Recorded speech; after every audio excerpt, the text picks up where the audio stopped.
Joining us now is Democratic Senator Adam Schiff of California. He's a member of the Senate Judiciary Committee.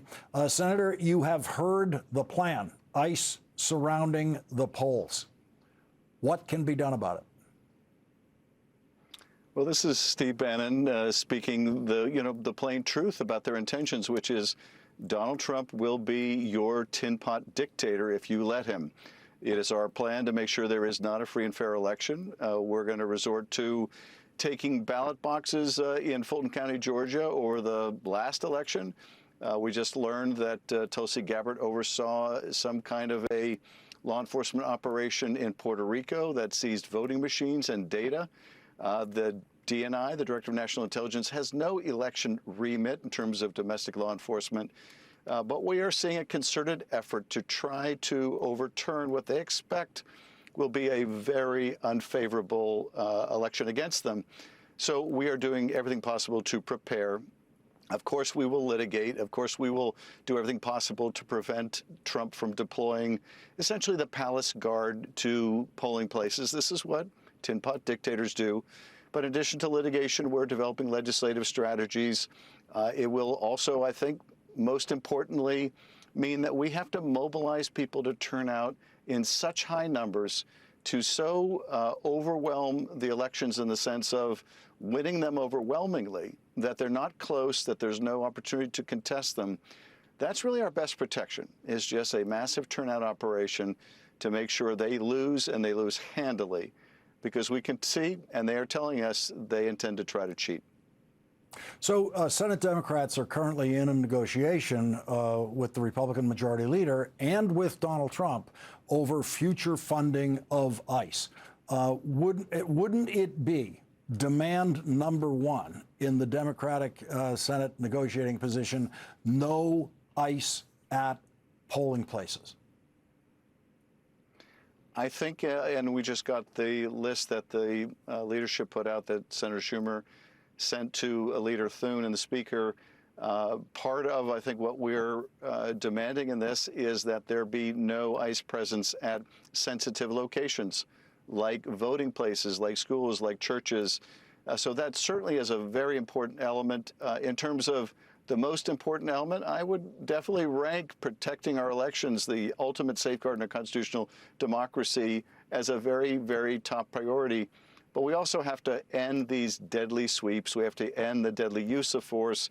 We need independent investigations. We need ICE to be identified, not wearing masks, but wearing body cams and identification. There are a lot of high priorities. We don't want them battering people's doors down without a warrant. But I agree with you, Lawrence, making sure that they're not there interfering on Election Day is also a really high priority. Yeah, and this seems like the moment where the Democrats really do have the power to prevent this, since it will require 60 votes to get a funding bill for ICE through the United States Senate. Can't do that without Democratic votes. Can't do it without a negotiation. It's why the negotiation's happening.